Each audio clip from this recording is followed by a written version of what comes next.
Bu haftanın konusu... Bodrum'da fiyatlar düştü mü? Mü. Hadi başlayalım. Hadi başlayalım.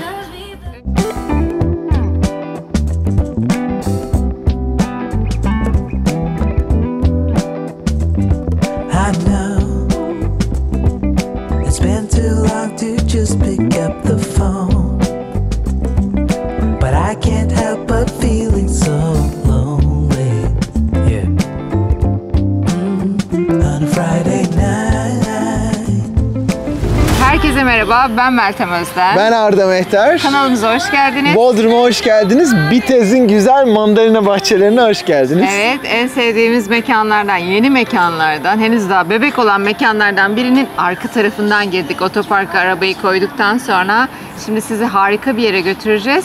Ve önemli bir konuyu bu mekanda konuşmak istedik. Çünkü coğrafi işaretlerin sıkça işlendiği ve yapıldığı bir yerdeyiz. Özellikli bir yerdeyiz. Hiç dekorasyona, ona buna takılmayın. Evet, çok güzel bir aurası var mekanın ama esas konu burada lezzetler ve fiyat performans ilişkisi aynı zamanda. Önemli bir konuyu konuşacağız burada. Evet. Güzel bir yer. Burası bizim size tavsiyemiz olsun. Bu arada biliyorsunuz biz emlakçıyız.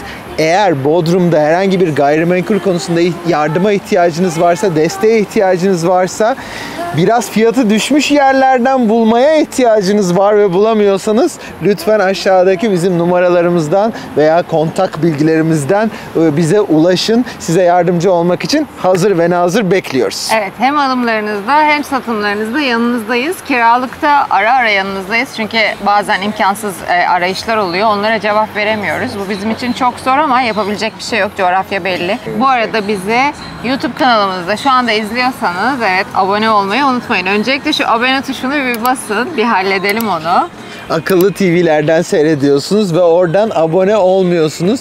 Bizim izlemelerimiz müthiş sizin sayenizde. Gerçekten harika izleme sayılar. Ama abone sayımız düşük ve sponsorlar sadece abone sayısına bakıyorlar. Başka hiçbir şeye bakmıyorlar. Evet, bize destek vermek istiyorsanız abone olmanız ücretsizdir. Hiçbir maliyeti yoktur. Sadece bize destek vermiş olursunuz. Evet, aynı zamanda Instagram hesaplarımızdan Arda Mehter, Meltem Özden, True Bodrum ve Bodrum bizden sorulur. Instagram hesaplarımızdan bizi takip etmeyi unutmayın. O zaman başlıyoruz.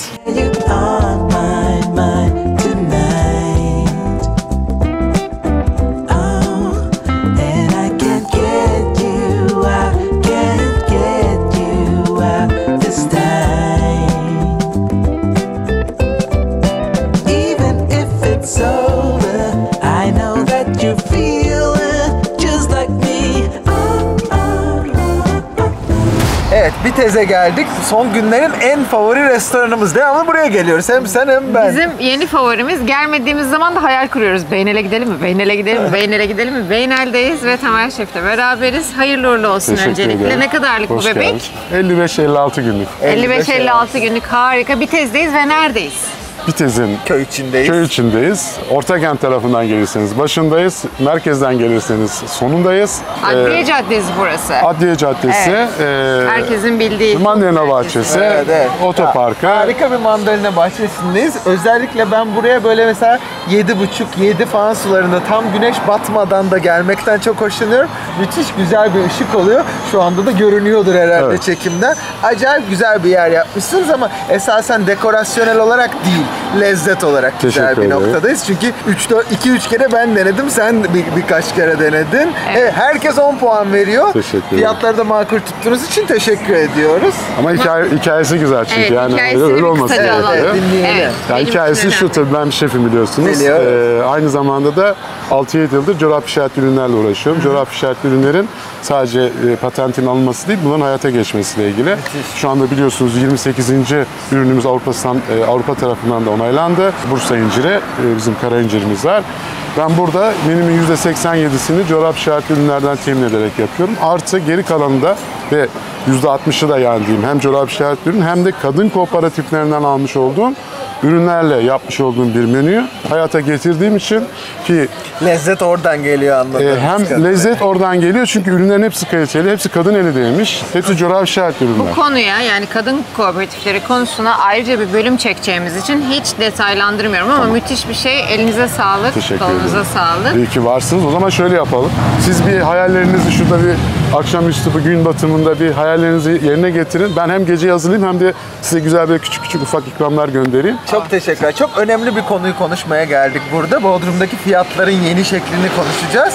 O yüzden senin güzel restoranında... Ama dolma fiyatları değil tabii. Yok değil ama bir güzel kadeh rakımızla güzel Tamam, sohbetimizi zaten bizim yapalım. fiyatlarımız zaten ergonomik Evet, biliyorsunuz. evet, Yani evet. fiyat, performans, lezzet her şey var ama sizin programınızda ayrıyeten biz ailece sabahları Evet, konuştuk hafta sonları demin. kahve içerken İzliyor musunuz? YouTube'da devasa bir ekranda sizi muhabbetiniz ve sohbetiniz. Onun için çok teşekkür Teşekkür ediyorum. ederiz, çok Sizi kıymetli. masaya Hadi alıyorum gidiyoruz. mandalina ağaçlarının altına. Çok teşekkür ederim. Hadi gidiyoruz. Görüşmek üzere. Mine tonight. Oh, and I can't get you out, can't get you out this time. Even if it's over, I know that you feel just like me. Evet, yemeklerimiz geliyor, rakılarımız konuldu. Önemli konumuz başlıyor. Buymuş önemli evet, konumuz. önemli konumuz balon. Balon bu, balon. ekmekmiş. Emlak piyasası bu. Ya bak ne güzel bağladın. Vay güzel oldu. Şimdi bu balondan yola çıkarak ilk maddemize geçiyorum yani. İlk şeyi Fiyatlar hatırlatalım. nasıl düştü, ne oldu? Şimdi evet, Şimdi geçen yıl biz bir video çektik. ta geçen yıl Haziran'da çekmişiz. Evet, Haziran'da bir video çektik. İşte Arda'nın bazı fikirleri oldu. Benim bazı Kehanetlerim fikirlerim oldu. Evet, benim bazı fikirlerim oldu. Güzel bir videodu. Fena da yorum almadı hatta altında. Bugüne göre bayağı da iyi yorumlamışız bugün gelecek dünyayı. Ve orada bize bir sürü yorum yağdı. Öyle olmayacak da böyle olmayacak da siz ne biliyorsunuz ama genel olarak zaten Ama ne dedik onu söyleyelim o yani izlemeyenler vardı. fiyatlar düşecek dedik. Fiyatlar düşecek dedik. Faizlerin artışı dedik. Bunu gösteriyor. Başka çare yok. Kredi çekilemeyecek dedik. Evet. Ve ondan sonra daha da çok satılık olacak Bodrum'da. Ve dolayısıyla daha çok rekabet fiyatları da aşağı çekecek dedik. Hatta aşağıya da linkini koyalım. Ne demişiz? Açıklamaların içinde bir bakalım orada. Şimdi biz bunları dedikten sonra yok öyle olmaz ama genel olarak zaten bu emlak piyasasını veya işte yatırım mevzularını konuşan tüm kanallarda insanlara böyle itirazlar geliyor konuşanlara. Çünkü Ya herkesin zaten fikri var. düşmeyecek desek ona da tepki gelecekti. Düşecek dedik ona da tepki geldi. Şimdi Bodrum'da malı mülkü olanlar tabii ki düşmesini istedikleri için onlar da manipülasyon da içindeler. Yani hani istiyorlar ki aşağı bir yorum yazıp düşmeyeceğine inandırayım. Halbuki öyle bir şey yoktu. O zamanlar ben şunu dedim. Biz kahin değiliz. Biz finansçı da değiliz. Ama biz bu işi uzun yıllarımızı vermiş ve emlak piyasasının inişlerini çıkışlarını daha önceden tecrübe etmiş insanlarız. Dünyada hiçbir piyasa yoktur ki çıktığı yerde kalsın. Evet, Veya bir de çok indiği hızlı bir yerde çıkış kalsın. vardı. Evet, doğru söyledin. Dolayısıyla bu inişleri ve çıkışları tüm dünya yaşadığına göre biz de yaşıyoruz. Bizimkisi biraz daha veriler daha az tahmin edilebilir. Evet, tabii. Diğer ülkelere göre. Malum nedenlerden dolayı. O nedenlere girmeyeceğiz. Bizim konumuz o değil. Ama genel trend bir şekilde hep olması gerekene dönüyor yani açıkçası. Ve faizlerin bunun için çok önemli bir kriter olduğunu söylemiştik. Ama herkeste bir şey beklentisi vardı. Şimdi yine aşağıya yazacaklar. Yazmadan önce ben hatırlatayım. Bize güzel yorumlar yazabilirsiniz ama bunu yazmadan önce hatırlatayım. Diyeceksiniz ki nerede düştü ya? Şimdi bu balon ekmekten balona geçelim. Balon patlamasını bekleyenler maalesef avucunu yaladı. Fiyatlar düşmesine rağmen çok ince ve hafif hafif düştü. Ve buna geçenlerde kim dedi hatırlamıyorum ama bir ekonomist dedi ki balon sönüyor arkadaşlar. Balon patlamayacak. Balon sönerken patlamasına da gerek kalmayacak. Ani bir şey bekliyorlar Ani bir şey yani. beklemek artık bence hayal gücü. Ve de bunu da o videoda da söylemiştik. Bu da çok önemli bir konu. Bodrum'da mülk alanların çoğu zaten maddi olarak çok güçlü insanlar. Bu güçlü insanlar kolay kolay sıkışık durumlarda kalıp da evini 3 kuruşa 5 kuruşa hani aman yandım satmıyorlar. O yüzden de böyle büyük bir balon patlaması bence tamamıyla hayal gücü olur. Bodrum'un bir anda %50 inmesi, %40 inmesi falan hayal gücü olur. Ama mesela geçen seneki dolara bakın ve bu seneki dolara bakın ve TL fiyat karşılaştırmalarını yapın. Neredeyse biz ilanların %90'ında %10, %5 bir nominal düşüş görüyoruz. Ama aslında bunlar hiç satılmayan evler. Bunlar satılan evler evet, değil ki. bir de o var. İlanlardaki hayal gücü olan evler bile inmiş durumda. Bir de o var. Aslında gerçek satılanları siz bilmiyorsunuz. Biz bile biliyoruz sadece. O da kendi network'ümüzden, yani emlakçı camiası network'ümüzden. Onların hepsinin o sitedeki fiyatlar şu değil miydi? Nasıl bu kadar düştü? O fiyata nasıl Çünkü satılır? gerçekten satmak isteyen piyasaya uygun bir şekilde davranıp satışını gerçekleştiriyor. Biraz ona bakalım şimdi. Evet. Satıldı diyoruz da neler satıldı Neler acaba? satıldı? Aynen öyle. Şimdi esas bunun göstergesi ne tabii? Biz bunları alıp gidip tapuya siz de sattınız diyemiyoruz. Sadece bize bazı adetler geliyor. TÜİK'ten aldığımız adetler geliyor. Ve biz Temmuz ayının bir önceki aya göre çok ciddi bir artış yaşadığını, %60 seviyesinde bir artış yaşadığını gördük. Yani önceki önemli bir seneye düşüşten göre sonra. Evet, önemli bir düşüşten sonra.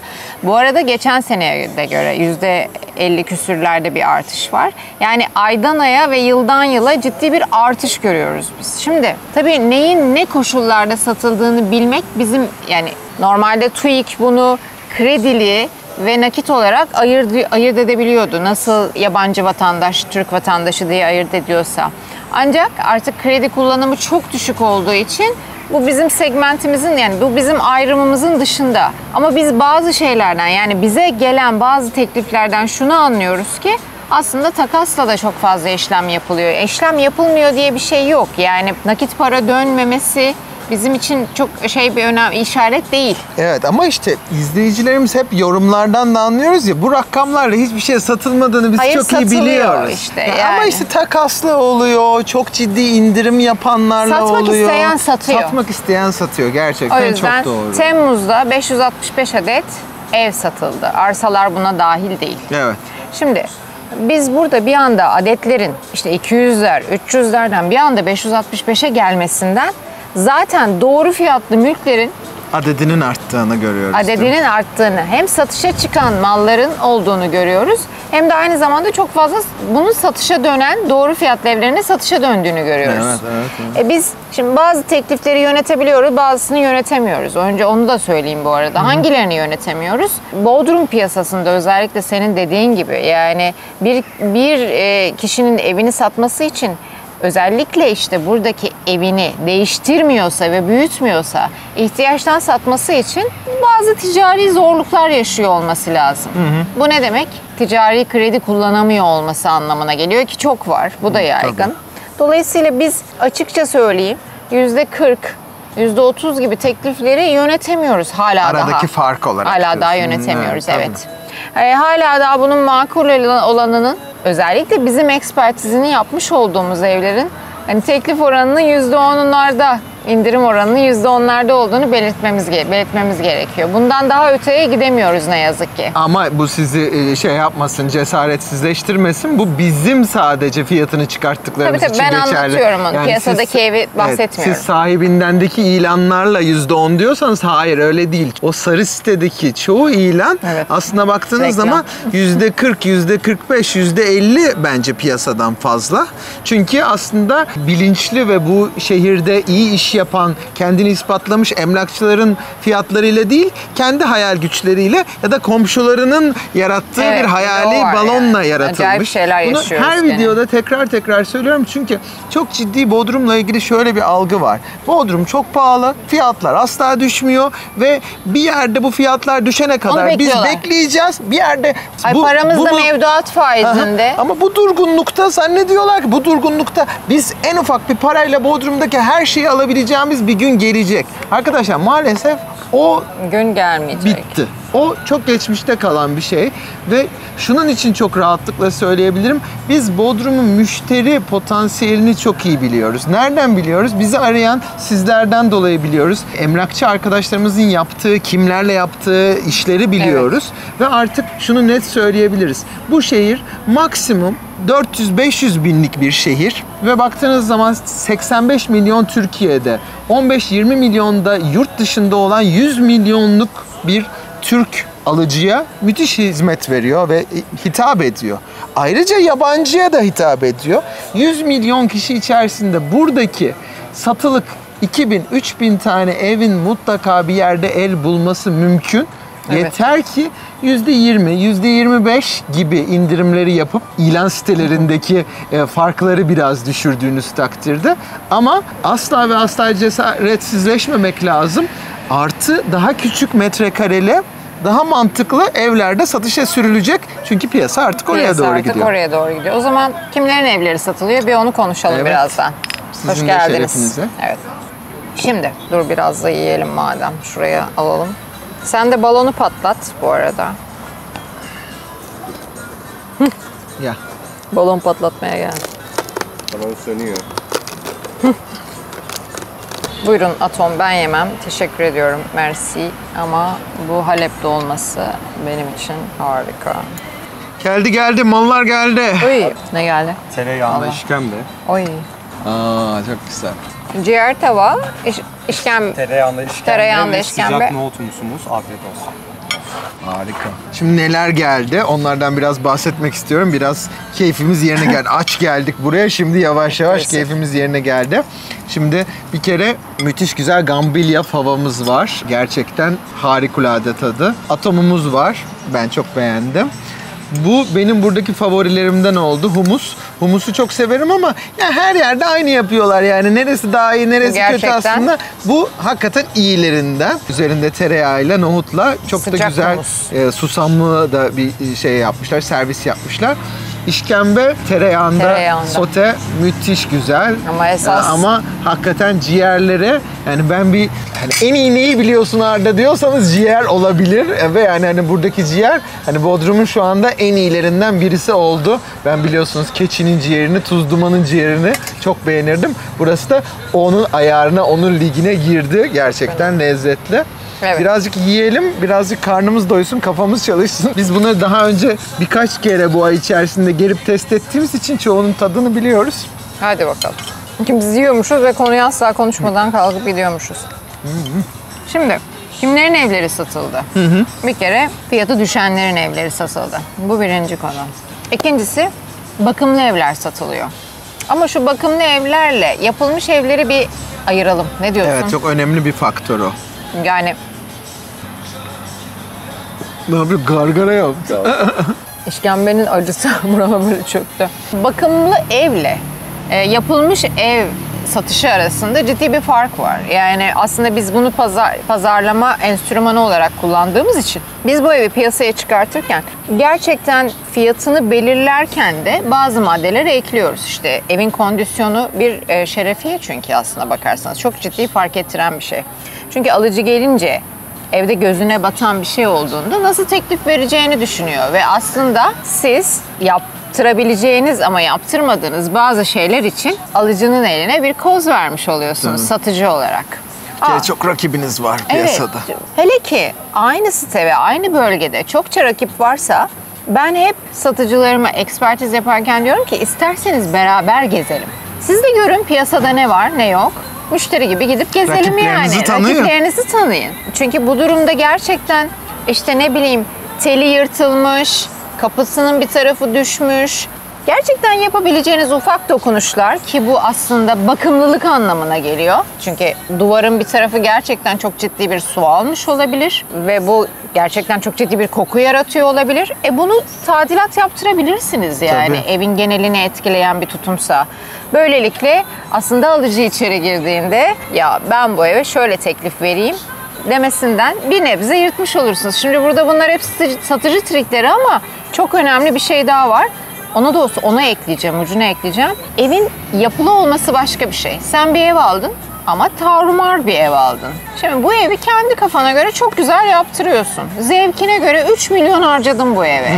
Sonra alıcı geldiğinde diyorsun ki veya emlakçı geldiğinde diyorsun ki ben bu eve 3 milyon harcadım. Bak bu ev böyleydi ilk gün diyorsun.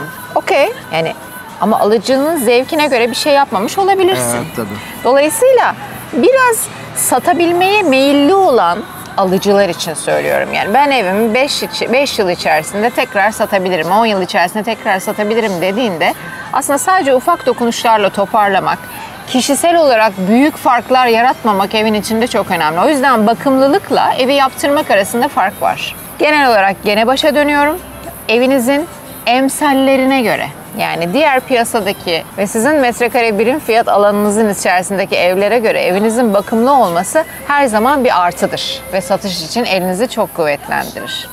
Bir diğer konu güncellenmiş ekspertiz. Yani aslına bakarsanız bence en önemli konu bu. Çünkü ekspertiz, biz bu işi çok iyi bildiğimizi düşünen insanlar olarak bile zaman zaman hataya düştüğümüz Evet. bir konu. Çünkü piyasa açıkçası bir ekspertiz yaptığınızdan 2-3 hafta sonra daha aşağıya gidebiliyor. O 2-3 haftada siz yaparken tekrar daha aşağıya gidebiliyor. Yani bayağı ciddi bir düşüş var ama bu ciddi düşüş tabii ki çok hissedilebilir bir şey değil sizin gördüğünüz ilanlarda, ama böyle bir durum var ki alıcı tanıyor, alıcı biliyor, alıcı rakipleri biliyor Evet. ve piyasaya yeni çıkan rakipler piyasanın fiyatını devamlı aşağıya Veya çekiyor. satışlar olabiliyordu o Veya sırada. satışlar olabiliyor. Yani o sitede bulunduğunuz bölgede, bulunduğunuz 5 kilometrelik alan içerisinde size benzeyen evlerin satışları gerçekleşiyor. Şimdi neden güncellenmiş ekspertiz diyoruz? Yani ben 3 ay önce ekspertiz yaptırdım emlakçıma. Bir daha neden yaptırayım ki? Hayır, böyle bir şey yok. Hele ki TL ile piyasadaysanız, özellikle TL ile piyasada olan ev sahiplerine de sesleniyoruz. Türkiye'de döviz bazında sözleşme yapmak yasak. Dolayısıyla TL bazında satış yapan satıcılarımızın özellikle daha fazla dikkatli olması gerekiyor. Çünkü para sürekli erimede, eriyor Evet, paramız evet, sürekli. evet. O yüzden ekspertiz güncellemesini eviniz 2 ay oldu. Emlakçınız sizi aramıyorsa siz emlakçınızı arayacaksınız. Selam emlakçım, biz neden bu evi satamıyoruz? Fiyatımız yüksek, size hep böyle teklifler getiriyoruz. Ben de çünkü bazen söylüyorum. Ama diyorum siz yüksek kaldınız. Peki orada satıcı beni ikna et demez ki, sizin onu ikna etmeye ihtiyacınız var aslına bakarsanız. O yüzden güncellenmiş ekspertiz 2 ya da 3 ay aralıklarla piyasada kalmaya devam edecekse bu ev muhakkak yapılmalı. Yani biz sizinle çalışmaya devam edeceğiz mi? Edeceğiz, evet. Sizden çok memnunuz ama piyasa şartları şu anda bu evin satılmasına engel olabilir. O zaman ne yapalım? Tekrar bir piyasayı koklayalım Evet. diyoruz ve ekspertiz yapıyoruz. O yüzden ekspertiz yapmanın bir diğer anlamı da şudur. Satıcının motivasyonunu da ölçeriz ya bu arada. Hala satmaya motive mi? Piyasanın Tabii içinde herkesin duracaksa. durumları da değişiyor, O maddi yüzden durumu da değişiyor. güncellenmiş ekspertiz yapanlar da piyasayı çok hızlı yakalayabiliyorlar ve daha hızlı satışa ulaşabiliyorlar. Bir diğer konumuz Ocak, Şubat, Mart geliyor. Şimdi bu dönem bizim için neden önemli? Ya bu çok önemli bir şey. Ben bütün bu alıcılarıma da satıcılarıma da bunu anlatıyorum. Bodrum'da yazın ve kışın fiyatlar çok büyük değişmez. Ama gelen müşteri sayısı çok değişir. Çünkü Motivasyon da değişir. bir şekilde kışın Bodrum'a gelme motivasyonu yok. Sırf bu da değil. Bunu düşünmek de yeterli değil. Kışın birçok yazın satılık olan ev de ev sahibi tarafından çekiliyor. Bir dahaki yaz satarız. Nasıl olsa kışın çok düşük fiyat verirler diye. tam Öyle tersi. olunca rakibiniz de azalıyor diye de düşünülüyor. Ama şöyle düşünün. Siz Ocak, Şubat, Mart'a kalmadan bir alım yaparsanız eğer veya satış yaparsanız eğer, bu ölü sezonu, tamamıyla durgun olacak sezonu atlatmış olursunuz. O arada paranız değerlenir veya evinizin bakımlarını yaptırıp bir dahaki seneye gayet güzel bir şekilde hazırlayabilirsiniz. Evet, o yüzden- hem alıcının hem satıcının faydaları var. Golden Hours, yani güzel aylar da diyebiliriz değil mi buna? Evet, Aslına evet. bakarsanız Güzel aylar. gireceğimiz aynen öyle. aylar. Ve hep şöyledir. Yazın çok gezilir. Yazın tatillerde böyle beach'e gitmeden, restorana gitmeden hadi bir iki ev görelim denilir ama o alım satıma kimse o konsantrasyona girmez. Ama İstanbul'a gittikten sonra, Ankara'ya gittikten sonra biz büyük şehirde yaşamasak mı veya bir yazlığımız olsun mu hissiyatları ağır basar. Hadi o gördüğümüz evleri alalım diye Eylül'de, Ekim'de gelinir. Bence bu sene de birazcık fırsat bir dönem var. Hem alıcılar hem satıcılar için. Çünkü faizler bir tık düşse bile burada bir hareket olacak. Şimdiden başladı. Şimdiden bunun dedikoduları konuşuluyor. Bu size bir tüyo olsun. Bence Ekim, Ocak arası, Aralık ortası arası burada hızlı satışların olacağı, hem alıcıların faydalanacağı hem satıcıların da rahat satabileceği bir dönemin içerisine giriyoruz. Tabii fiyatları düşerlerse, hayal görmezler ise. Peki, kimlerin evinin satıldığını öğrendikten sonra tekrar konumuza geri dönelim. Hala ikna olmadım, fiyatlar düşmedi diyorsanız ben size şöyle bir gerçeklikle karşılık vereyim. Şu anda rekor düzeyde satılık ilanın olduğu bir dönemin içerisindeyiz. Girdik, evet. Evet, satışlar arttı Temmuz ayı itibariyle. Bence Ağustos verileri de geldiği zaman onlarda da yükseklik göreceğiz. Ama dediğimiz gibi bunlar düşürenlerin satışları. Ve artı nereden biliyoruz fiyatların düştüğünü? Müteahhitlerden biliyoruz. Müteahhitler yarım bırakmamak için projelerini veya bir sonraki projeyi alabilmeleri için uygun fiyatlı elden çıkartmalar yapıyorlar. Evleri uygun fiyata veriyorlar. Bunu da tabii nasıl duyuyoruz? Biz emlakçıları arıyorlar önce. Var mı? Evet. Sıcak müşteriniz var mı? Alım yapmak isteyen müşteriniz var mı? Çünkü aslına bakarsanız projenin bir kısmı satılmış. Ancak piyasa durmuş. Ama satılan kısım satılmayan kısımla ilgilenmediği için inşaatın devamını ve tapusunu istiyor. Evet. Tapusunu alamayan müşteri ne yapar? Ya evini tekrar satışa çıkartır. Der ki ben bu evi geri satıyorum. Ya müteahhite der ki bu evi geri al. Ya der ben bunu satıyorum. O yüzden biz de oradan anlıyoruz. Bizim telefonlarımızın çalmasından anlıyoruz. Evet, aynen öyle. Bazı projelerin içinde hala tapusunu alamamış müşterilerimizin de ne yapalım biz Meltem Hanım dediği durumlar da olabiliyor. Bir an önce elden çıkartmak istiyoruz. Çok zor bir durum diyorlar. bu arada. Evet. Yani gerçekten hiç olmak istemeyeceğiniz bir durum. Evet. Herkesin çok zor durumda olduğu bir durum. Çünkü yeni kişi bunu neden alsın? Proje yarıda kalmış. Müteahhit ne yapsın gibi bir sürü değişken var. Bu da zor bir durum. Bunlardan anlıyoruz biz aslında biraz satışların, fiyatların düştüğünü. Ve en önemli konu tabii ki de kredi çıkmıyor. Ya zaten aslında belki ilk konuşulması gereken konu ama herkes bildiği için tekrar etmenin anlamı yok. Zaten de satışları en çok durduran konu, fiyatların düşmesine en çok sebebiyet veren konu bu. Maalesef kredili satışlar tamamıyla durmuş durumda. Yani aslında biz bu videoda hem alıcıya hem satıcıya seslendik. Yani genel olarak piyasadan bahsediyoruz ama ve lakin hani bazı satıcılarımızın bu çok hoşuna gitmese de bazı alıcılarımızın da hoşuna gitmeyecek bir şey söyleyeceğim. Krediler açılmaya başladığı andan itibaren bu olduğu gibi fiyatlara yansır. Biz bir tarafın ekmeğine yağ sürmeye çalışıyor olsaydık böyle her iki tarafında handikaplarını anlatacak bir video çekmezdik zaten. Hep bir tarafa konuşurduk. Bir ne dengenin yani? olduğunu anlamak lazım. Bir taraf balonun patlamasını beklerken bir taraf Bodrum'un internasyonel gücü sayesinde evlerinin hiç fiyatı düşmeyecek. Hep artacak zannediyor. Bu böyle bir iki tarafında hayal gücünün çok gelişkin olduğunu görüyoruz maalesef. Evet. Realistik çok az insan var şu anda. Denge yoksa bu arada satış yok demektir. Aynen öyle. Yani duruyor bu. Denge yoksa piyasa duruyor. Ama şimdi biz satışın olduğunu söylüyoruz. Adetlerin yükselmesinden görüyoruz bunu. Bizim kendi kendimize Arda ile veya Turu Bodrum olarak uydurduğumuz bir şey değil. Kendi yaptığımız satışlardan da biliyoruz. Dengeye girmeye başladığının yegane göstergesidir zaten bu. Bu onun öncesindeki durum aslında bakarsanız. Ben bu düşüşün, fiyatlardaki düşüşün bir dahaki senenin yaz sonuna kadar da devam edeceğini düşünüyorum. Ve yani bunun bir trend olduğunu düşünüyorum ama grafikteki düşüş grafiğinin eğrisinin çok daha düzleştiğini ve artık hissedilir hissedilemez gibi bir durumda olacağını düşünüyorum. Özellikle faiz düşüşü olursa o arada tekrar fiyatların artmaya başlayıp aslında artmayan fiyatlı evlerin de hızlıca satılacağını düşünüyorum. Çünkü orada fırsatçılar olacaktır.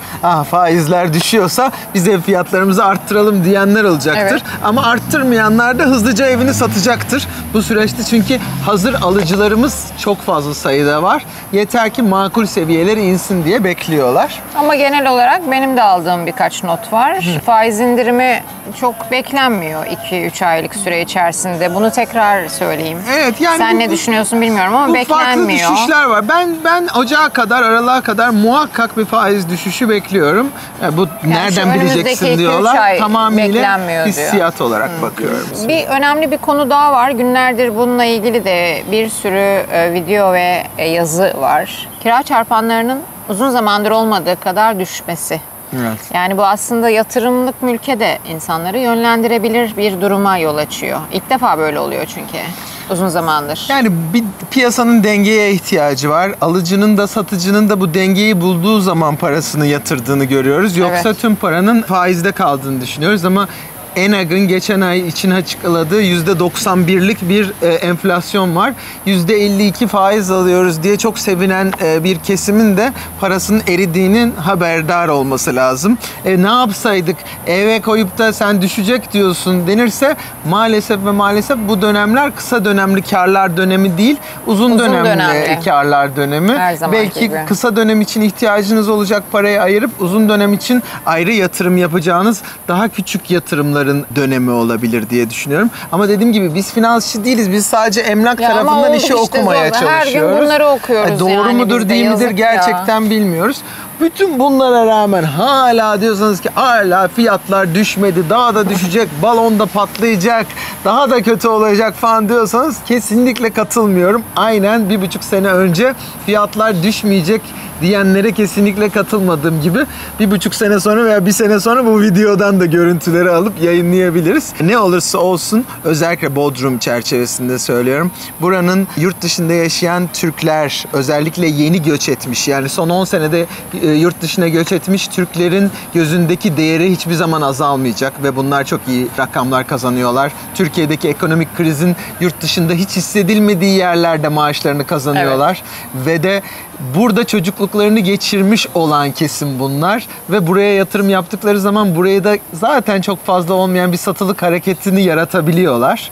Bu çok önemli bir fark. Türkiye'nin en zenginleri burada olmak istiyorlar. Mutlaka ve mutlaka, çünkü Çevrelerinden çok fazla kaynaklanıyor. ve en önemlisi Bodrum özellikle yatçılık ve denizcilik konusunda muazzam yatırımlar alıyor. Dünyanın en zenginleri, multimilyarderleri Ibiza'da değil, Mikonos'ta değil, hepsinin teknesi burada. Yani. Bunun da bir değeri var herhalde düşündüğünüz. Evet, altyapısal bir sürü problemi var ve biz bunu çok konuşuyoruz. Böyle bir yerde, bu kadar altyapı problemi Ama olan bu yerde konuda girmeyeceğiz. Bugün girmeyeceğiz. girmeyeceğim. Hayır ona. Bugün Bir girmeyeceğiz. sürü kere konuştuk. Her videoya bunları sokmamıza gerek yok. Sadece bu videoyu izlediyseniz, bizi buradan tanıyorsanız şunu söyleyelim. Biz her hafta video çekiyoruz. Bodrum'un artısıyla, eksisiyle, güzel yönüyle, kötü yönüyle hepsini net anlatıyoruz. Evet. Yani ister inanırsınız, ister inanmazsınız. Bu heyecanlı konuyu müthiş bir menüyle kapatıyoruz. Evet, çok güzel kebaplarımız Beynel geldi. kebap ve beynel şiş geldi. Beynel kebap, beynele özel bir kebap. Adana gibi gözüken ancak Adana olmayan, içinde ayrı özel bir peynir. Kolot peyniri varmış içinde. Evet. Etrafını da bonfileyle sarmışlar. İşte böyle, bu da yemeğin sanatı. Yani şimdi İçinde bir de pastırma varmış ve of, yani nedir ya, ne yapacağız biz şimdi? yemeğin sanatı dediğim şey bu aslına bakarsanız. Bu da süt danası, dana sütte bekletilmiş dana. Süt danası da diyebilirmişim yani. Hayır, kuzu değil, dana. Dana ama sütte bekletilmiş. Evet, onun şişi. Bu da benim şu hayatta sevdiğim, en çok sevdiğim şey. Somaklı soğan. Sumaklı. Sumaklı soğan. Somak olmaz. Sumaklı soğan. Müthiş bir Tabakçı şey. salatası diyorlar. Evet, yani benim şu hayatta en sevdiğim şey bu ya. Yani kalp ben, sumaklı soğan. Şuraya Burada arma. şunlar varken lütfen Şuraya ben sizin şuraya taktım kusura bakmayın ben bunu. ama sizden Başta. Evet, şimdi biz yiyoruz ama siz de bize abone olmayı unutmayın bu arada ve haftaya güzel bir video ile karşınızda olacağız. hangi video olduğunu söyleyeyim haftaya. Söylemeyelim. Söyleyeyim. Ay söylemeyelim ya. Ne? Hadi söylemiyoruz. Yalı çiftlik. Söyledi. Değil mi? Yanlış mı? Kadın girişimciler değil mi? Hayır. Ha, tamam, yalı çiftlikmiş. Neyse. Evet. Haftaya süper bir video var. Yine yapacağımızı. Yalı Çiftlik dosyasını açıyoruz. Bodrum'un en yeşil, en güzel denizine sahip bölgesindeki kafeleri, plajları, restoranları Ve evleri. hepsini çektik. Bayağı detaylı anlatıyoruz. Oralarda yatırım düşünceniz varsa orada müthiş hakimiz. Evet, kapatalım. Hadi abone olmayı unutmayın. Biz de yiyoruz. Siz de istediğiniz zaman beğenele gelin, selamımızı söyleyin. Hadi bay bay. Bay bay. Yeah, you are mine.